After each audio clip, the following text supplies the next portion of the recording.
Ladies and gentlemen, welcome to part 2 of the first round of playoffs. I'm sorry, there was a 2-day gap in between. I was a little sick and under the weather. I still am a little bit, but I'm no longer dehydrated and falling asleep. So we are back at it with the second part. And if you watched the last video, you saw the first matchup between, I believe it was Noct and Rabbit, and then I believe I covered Adrian and Uprog. So now it is time for the second round, which is the New York Knickets versus the Forest Green Snovers and the Debrecen Dragonites. That's probably wrong. Sorry, Yook. And the Mexico Mimikyu. So first off, these are the teams that these are the other 4 teams that made the playoffs. So that is going to be all the teams of the playoffs. Everyone else who didn't make it, just gear up next season. You guys are going to do fine. I'm sorry if also you can hear like noise outside. The neighbors doing yard work. But yeah, to everyone who didn't make playoffs this season, hold your head up high. You guys all did good. Just take this season as a learning experience and then get ready next season. So Knickets is Kalib and the Forest Green Snovers is Viperio. I went the whole video pronouncing his name wrong in the game of the week, but yeah, this is going to be the 2 games actually that we're going to be looking over today, starting with the Knickets and the Snovers. So Kalib here has Hawlucha, Torkoal, Venusaur, Claydol, Vaporeon, Bronzong, Weezing, Manabuzz, Tauros, and Mega Houndoom, and the Snovers have Blastoise, Landorus, Castform, Chandelure, Cobalion, Viperio, Alolan Raichu, Jumpa, Liepard, Thwackey, and Coco. So both teams are pretty cool. The first team is obviously a variation of it is just a Sun team with Claydol, Crest Claydol, which is really cool. And then, as you can see, the Snovers are a type of terrain team here with I think it's the Mega Launcher boosted move. That's Terrain Pulse from Blastoise being able to abuse the Grass or the Electric from Thwackey and Coco, along with Raichu taking advantage of Coco's Coco's terrain for Surge Surfer. So very cool teams from both sides. Looking at the matchup though right away, the Sun looks pretty darn good against the Snovers, specifically coming from Venusaur. After a few things go away, pretty much just the Coco, potential Scarf, Brave Bird, Coco. Venusaur, after a +2 growth, is really going in with the combination of just the grass coverage, potential weather coverage, weather ball, earth power, and such. Really goes in against the Snovers. They have a couple options. For example, that Castform Crest, what it does is the first weather-based move, the first move in its slot. So if its first slot move is like Sunny Day, it'll automatically put up Sun. It becomes a weather stutter like that. So Castform is potentially always going to come to counter some sort of Sun, so possibly rain or even hail if you wanted to do that. And then, of course, Coco on the other side is a pretty big problem. I think actually it doesn't have Brave Bird. No, it does. It does have Brave Bird. Hold on, let me check. Yes, Coco does indeed have Brave Bird. So Coco is pretty good. Some sort of mixed variant. It gets walled by Bronzong, but checks for Bronzong are pretty good. Or actually, they're okay, right? You have possible Viperio, you have Chandelure, which is the big one, really. Speaking of Chandelure goes in pretty darn hard if it carries Energy Ball as coverage. It'll be hitting Vaporeon pretty darn big. It gets rid of Bronzong, and it's, I believe, the same speed as Venusaur outside of the Sun. But if the Venusaur is going to be modest and Chandelure can run Jolly, then it'll be faster than that. Sun will boost its Chandelure's move, so it's a pretty even matchup. It's a pretty rough matchup, I think, for both sides. Like, it can go bad either way. Assuming that Sun gets up and there's a boost, the Knickets can kind of roll through, and assuming that the Snovers can take advantage of the terrain and not terrain, but counter the weather, it could be a good game for the Snovers as well. So let's go to the teams, starting with the Knickets team. And this is the team they brought. So you can see Claydol, Hawlucha, Torkoal, Venusaur, and Mega Houndoom, and then Assault Vested, Galarian Weezing, which is there to go boom. So as you can see here, the idea I believe is that you whittle things down with possibly Venusaur, clean up with Halucha, and then Houndoom is there, click button, right? And then of course Claydol is also there with an Iron Defense offensive set, which is really cool. Pretty basic setup base team, I would say. The Torkoal and the Weezing are obviously there to set up the Halucha and the Venusaur, with the other two pieces possibly. Maybe Claydol is a win-con, I'm guessing. I'm pretty sure that defense boost will also affect his attack stat or something like that. Actually, I'm not 100% sure how that works, I'm not gonna lie to you. But Claydol and Houndoom are not here to outright win the game, since a lot of things should be faster. But Houndoom actually does have a pretty darn good speed that could pretty much just win the game if we can take care of the opponent's offensive threats here. I think Assault Vest Weezing is pretty creative. I like it. I don't have too much bad things to say about it. I think that Assault Vest is good. I see Misty Surge is obviously here to help proc the Unburdened Halucha. I think it would have been really cool to see Halucha carry Electric Seed, and then it would have been harder to use, obviously, but taking advantage of the opponent's terrain, and then being able to run Levitate Weezing just in case, so you can live +2 from the what do you call it, the +2 from any Venusaur set at a certain percentage. But it is what it is. Wait, hold up. I'm stupid. Never mind, forget what I said. And then looking at the Viperio's team here, we have Coco, Landorus, Blastoise, Castform, Scarf Chandelure, and then Viperio. Rindoberry Spadef is pretty much clearly here to live possibly a +2 boosted, not Weather Ball, Giga Drain from the Venusaur from full. As you can see, the Castform here is having Hail in its first slot, which means once it comes onto the field, it'll essentially have Snow Warning, which is really cool. Sandforce, Prison Scale, Landorus is here with Earthquake, Stone Edge. It's physical, subs SD physical. And then you have Sword Powered Coco along with a, actually no Terrain Pulse. It is a sort of bulky offensive Blastoise here with Spin, Flip Turn, Toxic, and then Scarf Chandelure, which is pretty cool. I like that bring. So moving on to the game. And this is the battle itself. Let me turn the music off. So looking right away, we already looked over the teams. Right away, lead matchup. I think Sun getting up is pretty rough, especially if you're going to be predicting a possible eject button or something, because Venusaur is super good. Getting it in right away is massive. Because I believe the Chlorophyll, if he's timid, should outspeed Scarf Chandelure and hit hard with Earthquake or Earth Power, or alternatively, you know, your Timid Sash just to get the boost up and take as many things as you can with you. At that point, though, you're kind of worried about Hail from this guy, even though I think Rain is the more predictable bring. But it is what it is. Viperio's lead is can be pretty safely seen as a lead from this little Castform here to stop any Sun. Of course, it would need an immediate switch into Blastoise, which is cool because then it can either spin away rocks, which is, I mean, it's a pretty rough. So this is a pretty even matchup, right? So if he leads this thing on the Torkoal here, you're switching out obviously because you don't want to get it, you know, blown up by Lava Plume or something.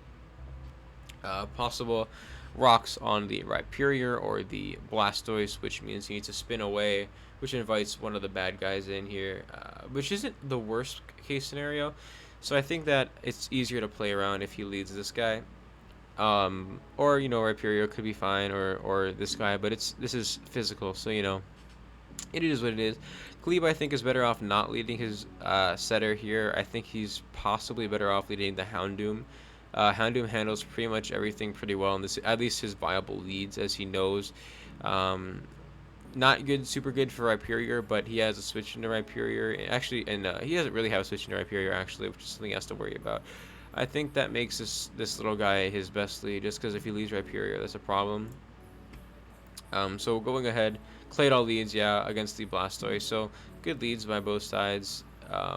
Blastoise is going to flip turn right away, and Claydol is going to get chicked for a bunch of percent. Solar Beam is fired off. So Solar Beam with the crest makes beam moves one turn. So Solar Beam is procced in one turn, obviously. Chandelure is going to take 0 from that as Weezing comes in and eats this Shadow Ball. Takes 2 Shadow Balls, bring it down pretty low, but not revenges, but does damage with the Dark Pulse, forcing the Chandelure out, which is really good because Chandelure is now low and Scarfed is kind of a problem. Flip turn from Mega Blastoise here is fine. Viperio comes in. This is kind of... Oh, it's Sandstorm, right? So this thing reveals Sandstorm, which is cool. He has a lot of things to try and cripple the hail, or the sun at least. So they're gonna trade rocks here, and Viperio is gonna get a big earthquake off as Kalib fires off a lava plume, which is interesting. I'm not sure what he's predicting there. Even if he's not predicting Castform because rocks are up and this is a fire type. Potentially predicting Chandelure to come in here, but even then it's already revealed that it's locked, right? So I'm not sure what that play was.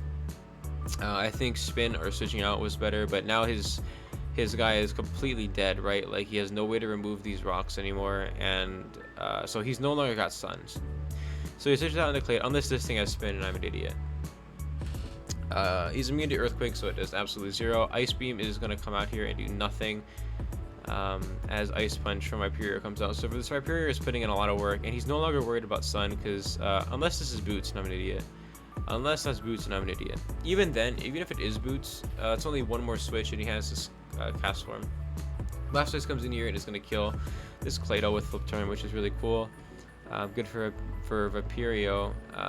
So Viperio is down, but it's not the biggest of deals. Landorus comes out, gets the +2 speed on as Weezing comes in here. He's revealing Misty Surge, which means, you know, yeah, so it's not rocks, it's heat. It's the heat thing. So Landorus is now at +2 speed, +2 attack as Venusaur comes in, and it's not living that, right? So this Landorus is in a position to outright win the game. He puts a sub here on the Misty Explosion, which is fine, I guess. It didn't really matter either way, attacking or not. Hawlucha is potentially able to live here, but or it was always going to outspeed. Sorry, it was potentially able to kill there, but it was never living. A +2 attack, and Viperio is going to win pretty handedly with his Landorus. So I think potentially that's what the Iron Defense Claydol was for. I think Claydol needed to be healthier to handle this thing. But yeah, this is what I was kind of worried about when I was talking about the... I just said the wrong thing and I didn't want to fix it. But this Weezing is kind of scared of pretty much... Like, it's really... This team is, in general, susceptible to Earthquake after Claydol goes down. And Samson goes down. I mean, there are ways to play around this, of course, but... he had already lost a substantial amount of pieces by the time that Samson hit the field. So, good game to Kalib. I don't think he just didn't see this set coming. And I think that misplay with the Drought Rocks there was pretty rough. So, it is what it is. That is going to be the first game. So, going into the second game is the Dragonites versus the Mimikyus. Now, the Mimikyus and FatRat have been part of this league for a while now. They were in FLI, and they're also in TEC now. And Yook is a SPDL champion, and this is his first time in CDL. So both of them are good players. Rat has been around. I've known him for a while, I feel like now. And I've known Yook for, even longer than that. So this is going to be a good game. The Mimikyus, of course, ranked very highly on the PRs. I believe they were 3rd here, or they might have been 1st, actually. Yeah, this was definitely the first team. Yeah, they were 1st. So, Mimikyus here they have the Diancie, Spectrier, Slowking, Rodent, Conkeldurr, Umbreon, Dragalge, Escavalier, Sceptile, Sandslash, Swirlix, while the Dragonites have a cool little sand team situation here with Tyranitar and Excadrill, Venomoth, Metagross, Appletun, Bolton, Clef, Beware, and Mantine plus Cephalon. Diancie is really good this game, as you can see. It has good coverage for pretty much everything, and is lighting up almost all his guys. Very few switch-ins. You have like potential Metagross, but even Earth Power prediction is pretty rough. AV Beware is pretty good, but Moonblast is there. Clef is, I think, the best switch-in, but offensively, on this team. Excadrill is very good after a Swords Dance. It'll be hitting everything pretty comfortably. Assuming it's like, Swords Dance or Rock Blast or something. It gets revenge pretty easily by Conkeldurr, who threatens Mach Punch, which is really good this game against Tyranitar and Excadrill and Beware, really. Offensive Clef is also pretty good here. Calm Mind offensive Clef could be a problem. Blacephalon is also potentially a problem. If it can get into a position where Shadow Ball is in range to kill everything, because Shadow Ball is super good against the Mimikyus here. He would just need to remove this Umbreon, which is potentially possible with Clefable, with Metagross. Like, if the Umbreon goes away, Blacephalon has a really good game. But yeah, this Diancie, and then even the Excadrill and Diancie, I think they're the big ones this game, offensively. Defensively, breaking the Umbreon is going to be hard for the Dragonites, and I think Clef could be a problem, depending on some things. If it's unaware, to stop Spectre sweeping, that's cool. I think Dragalge also might come. Has a pretty okay matchup against some things. I'm not sure what he would bring. Maybe Ground Berry with some sort of trick or something, liquidation or something or other. I don't know. But yeah, let's move on to. Oh, actually, we can look at the team. We only have the Mimikyu teams. We don't have Yook's team. So this is the only team we have. We don't have Yook's team. So right away we have Scarfed Rotom Heat with just basic modest offensive Volt Switch, Overheat, Will-O-Wisp, Shadow Ball, Surge Tabsla, which is the Escavalier running leftovers, offensive with Agility, which is pretty cool, Infestation Agility. My guess is that is obviously to lock in something it has a good matchup against, and the spam Agility and Felt Stinger until it dies, and then get the massive boosts. Colberry Slowking is pretty cool here, especially defensive with Counter, Slack Off, Scald, Dragon Tail, very creative set. Spectrier, what else are you gonna bring? It does what it does. And then Sash, Unburden, Swirlix, which is pretty creative. I'm not sure exactly what it, like, I'm not sure what's, am I stupid? 1 second. Yeah, nothing on either team sets Misty to rain, so Misty Explosion is here, I guess, just to get general boom damage. And then Diancie is sub Draining Kiss, Calm Mind, Earth Power. So this is the team from Turnip Suck. That is the only team we have, because we don't have Yook's team, unfortunately. But yeah, moving on to the battle. Alright, cool. So we already went over the Turnip Suck team. Looking at Yook's team right away, he brings the Sand Core, obviously, which is pretty darn good now. Excadrill has an okay matchup. Actually, Excadrill after +2 has a really good matchup in the sand, especially Earthquake. Like Rock Blast is really good, especially if Scavalier is low enough. Like, the Earthquake will be blowing it up. Only thing he's worried about is the Sash Slurpula, which is kind of a problem, kind of not a problem. This Blacephalon is not worried about anything after things are low enough for Shadow Ball because Umbreon didn't come. So this thing is a really good win con as well after some chip, especially because this guy is, I believe, Specs, right? And then I forget what the Blacephalon is. 1 second. Oh, I'm stupid. We don't know what the Blacephalon is because we don't have the Pokebase. But yeah, assuming this is Scarp Blacephalon, once things are chipped down low enough, Shadow Ball is kind of just going in. Clefable is really good here, especially if it's Calm Mind, Boom Blast.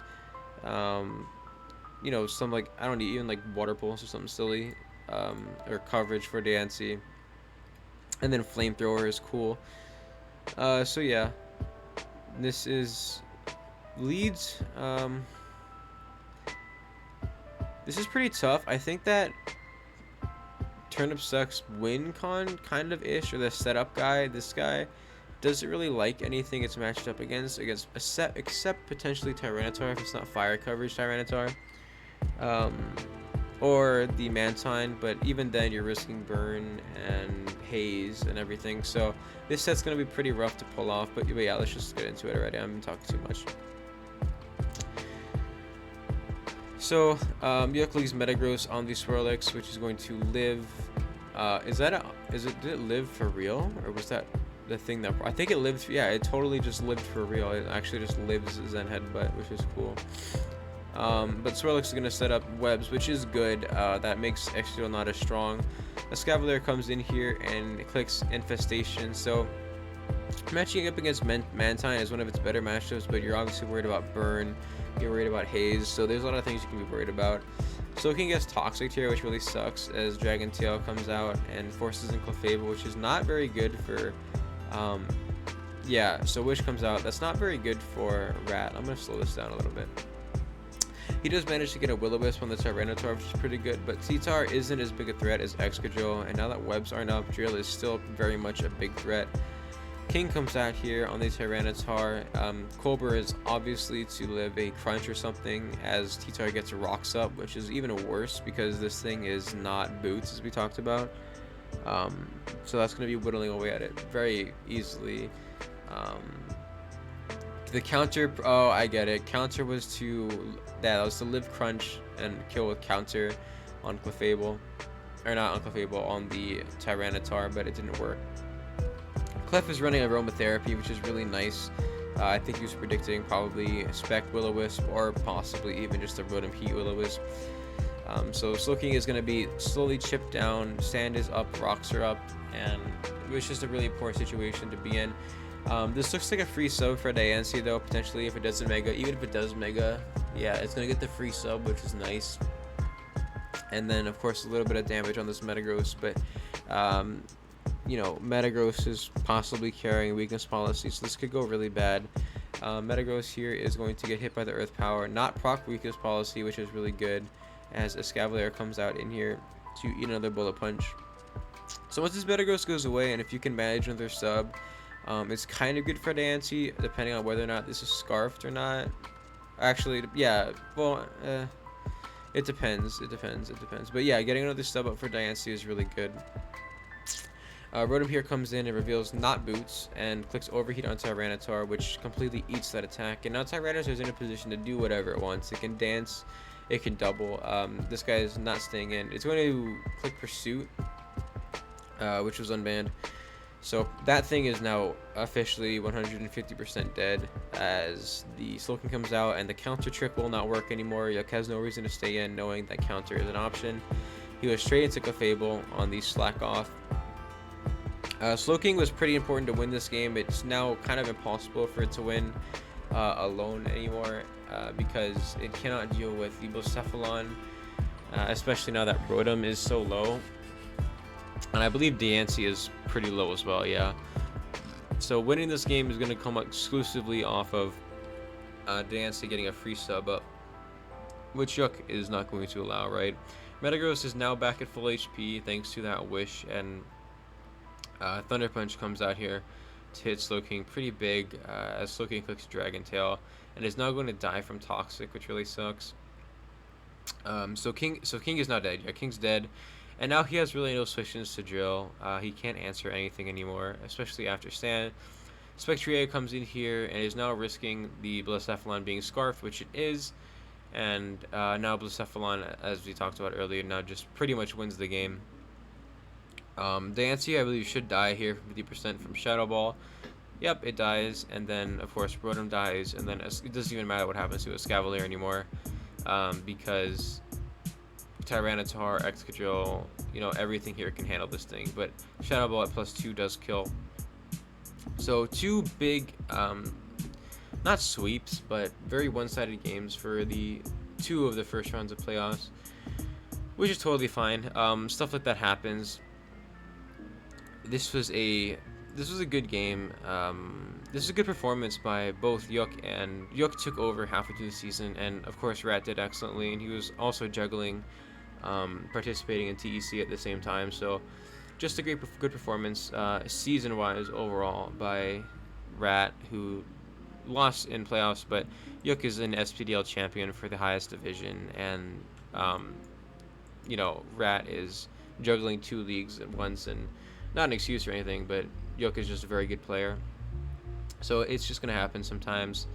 But yeah, that is going to be it for the first round of playoffs. Second round of playoffs coming as soon as the games get done and as soon as I can do them. But that is all for me today. Goodbye, God bless, and have a great day.